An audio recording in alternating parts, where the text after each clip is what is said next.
The United States government is currently in violation of the law, and every member of the U.S. Senate who believes in the rule of law should vote for these resolutions. The United States cannot provide weaponry to countries that violate internationally recognized human rights or block U.S. humanitarian aid.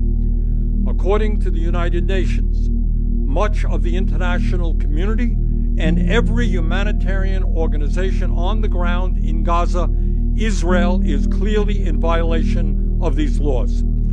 Under these circumstances, it is illegal for the U.S. government to provide them with more offensive weaponry.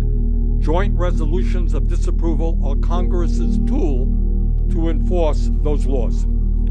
According to very recent UN reports, quote, the situation unfolding in North Gaza is apocalyptic.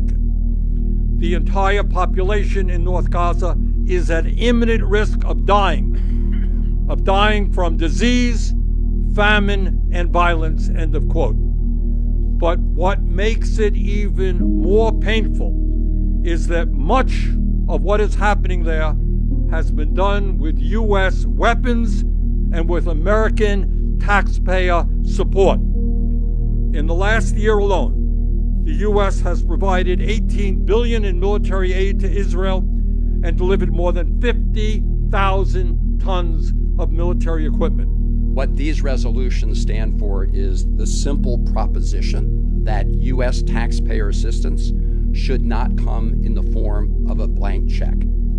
Is the United States in its foreign policy forced to be blind to the suffering before our very eyes? In other words, and this is the most important point to be made, the United States of America is complicit in these atrocities. That complicity must end, and that is what these resolutions are about. It is time to tell the Netanyahu government that they cannot use U.S. taxpayer dollars and American weapons in violation of U.S. and international law and in violation of our moral values.